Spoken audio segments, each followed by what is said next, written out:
rise and shine, rise and shine. Pas mulai jadi diplomat pertama kali keluar Indonesia itu ke negara mana, Mas Aziz? Oke, teman-teman Rise and Sian yang saya senang sekali nih yang pagi ini masih ngobrol. Pertama saya keluar negeri, saya ke Amerika, dan itu saya SMA. Seperti yang tadi saya sampaikan, saya IPS, tetapi saya berjanji saya mau berprestasi. Pada saat teman-teman naik kelas 3 SMA, saya ikut program pertukaran pelajar American Field Service. Saya bersama 24 anak terpilih seluruh Indonesia. Kita keluar negeri. Dari 24 itu sebagian ke Amerika, sebagian ke Eropa. Jadi saya terpilih untuk yang ke Amerika. Nah, saya mulai keluar negeri pertama kali umur 16 tahun, itu saya mengikuti program dan saya sekolah di salah satu SMA di Amerika.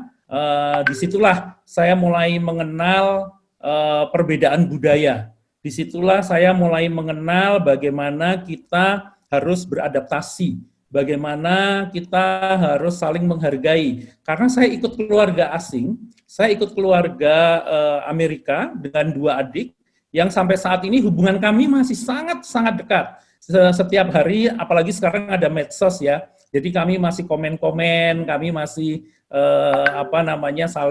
saling berkomunikasi lewat WhatsApp. Tapi pada saat saya dulu pertama kali ke Amerika, itu belum ada, internet belum ada, handphone belum punya, telepon masih telepon biasa, yang bayarnya juga masih mahal, email belum ada, jadi yang ditunggu-tunggu adalah surat cinta. Tiap sore kalau pulang sekolah buka kartu pos itu box, berharap-harap ada surat dari teman-teman atau saudara gitu. Jadi pertama kali saya keluar negeri itu sebagai peserta pertukaran pelajar ke Amerika, tepatnya di kota Globe, Arizona, itu tahun 86 sampai 87. Kemudian yang kedua, saya masuk ke Kementerian Luar Negeri. Saya pulang dari Amerika, saya ke SMA 1 Magelang, kemudian saya masuk jurusan Hubungan Internasional Universitas Gadjah Mada.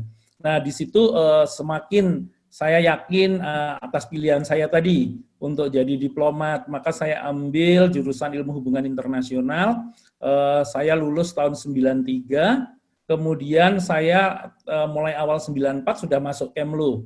Nah, begitu saya lulus itu saya langsung mendaftar, proses, kemudian saya masuk Kemlu, dan saya juga tidak pernah pindah kerja ini Mbak Monik. Dari tahun 94 sampai 2021 ini, saya itu nggak pernah pindah kantor. Hanya lulus, langsung masuk Kemlu.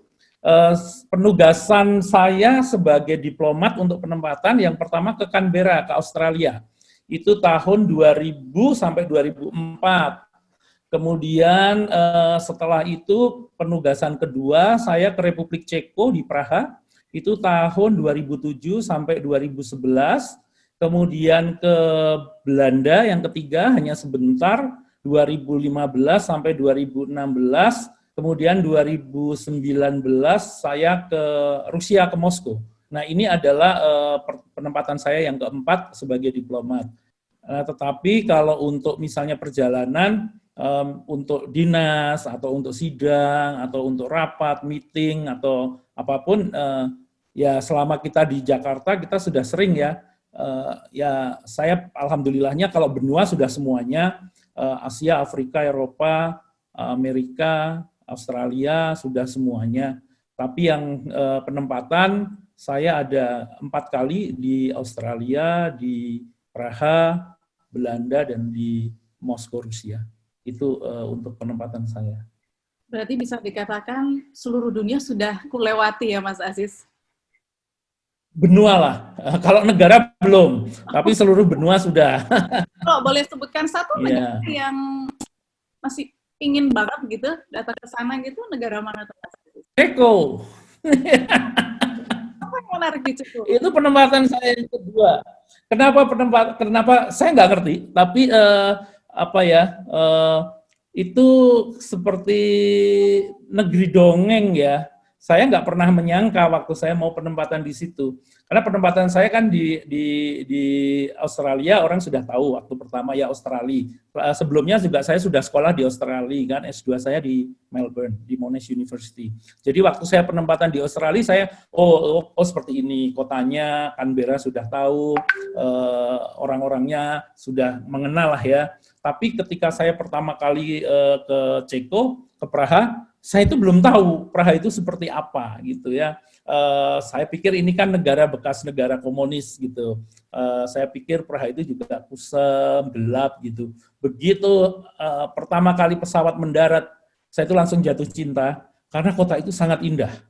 Nah, itu kota seperti kota di negeri dongeng.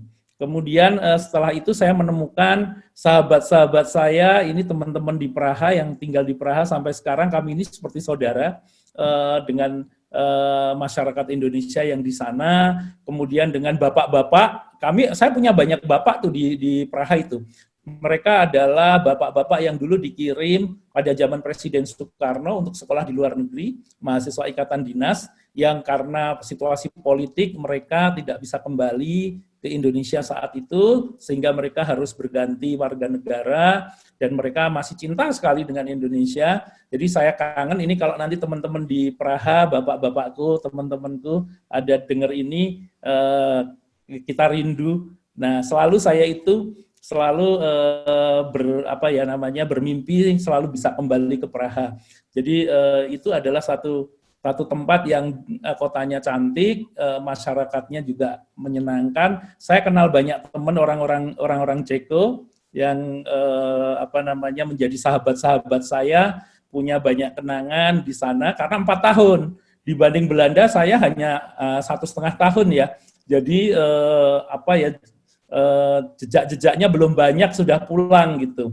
Mas Aziz itu kan sering keluar negeri, ketemu dengan banyak orang, akan tugas dari satu negara ke negara yang lain. Bagaimana cara Mas Aziz itu bisa connect dengan orang-orang baru gitu? Bagaimana?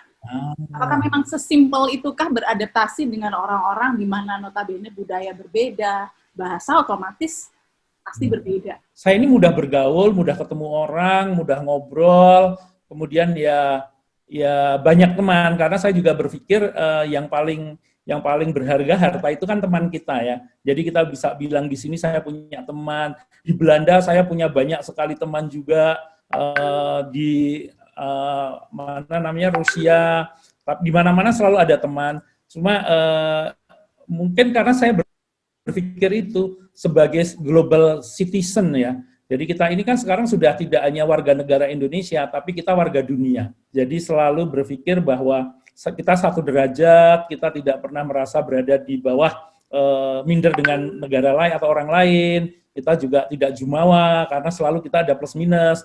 Jadi ya get along aja dengan teman-teman dari banyak negara, dan sudah biasa gitu. Pasti masing-masing punya kelebihan. Jadi kita selalu mungkin kita membawa aura positif ya.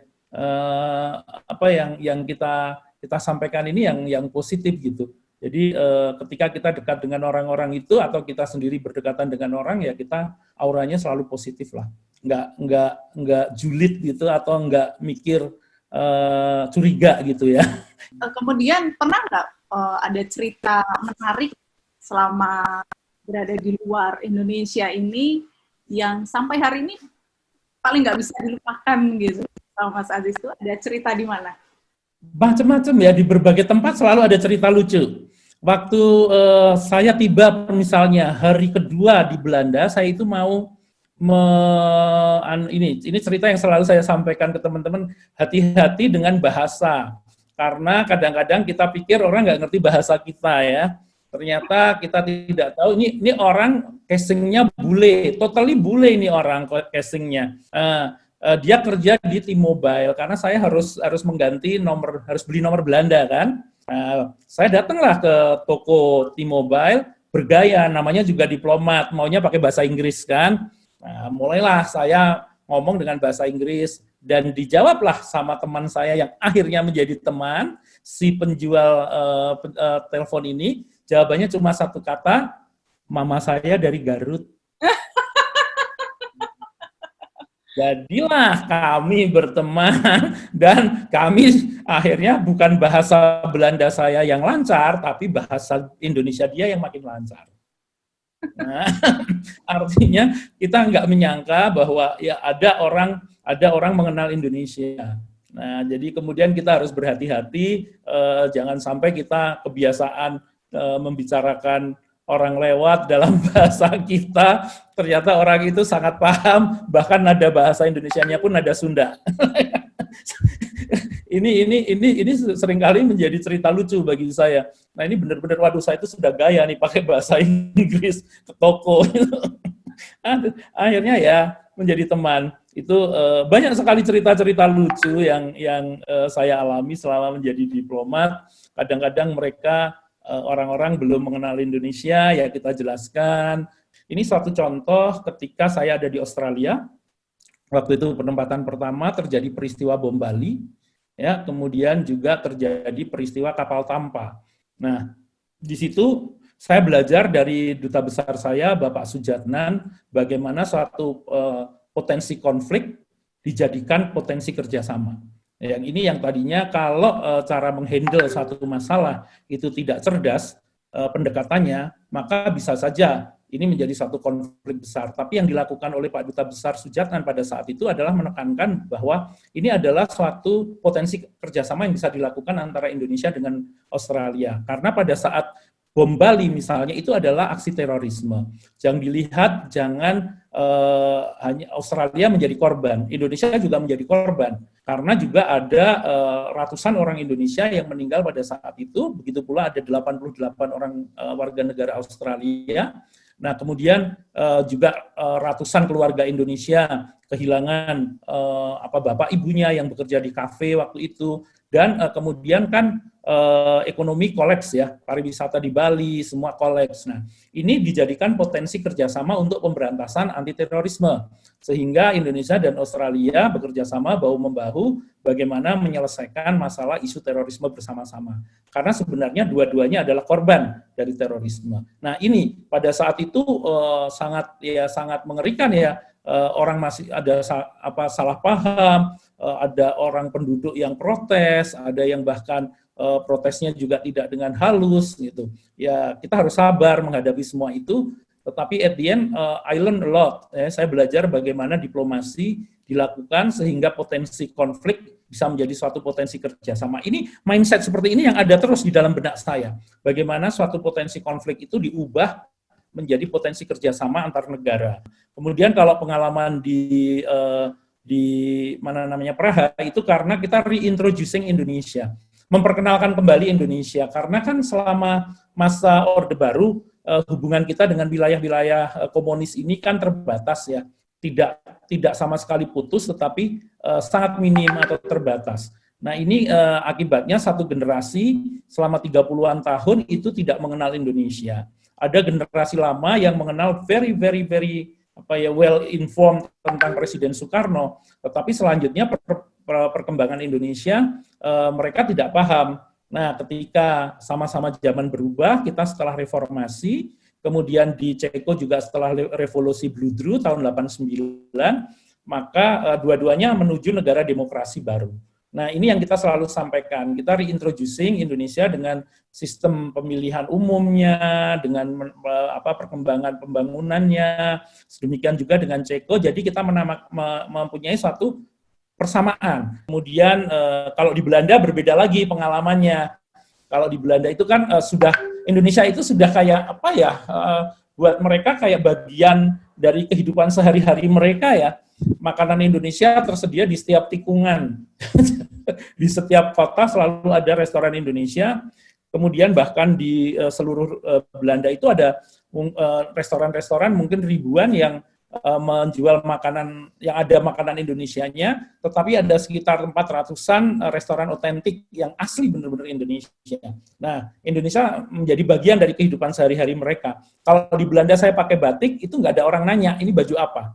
Nah, ini orang sudah, ini pasti ini orang Indonesia, bahkan kita biasa diajak ngobrol mereka tahulah tentang kita. Jadi lebih ke bagaimana mempertahankan hubungan ekonomi yang semakin meningkat dan lain sebagainya.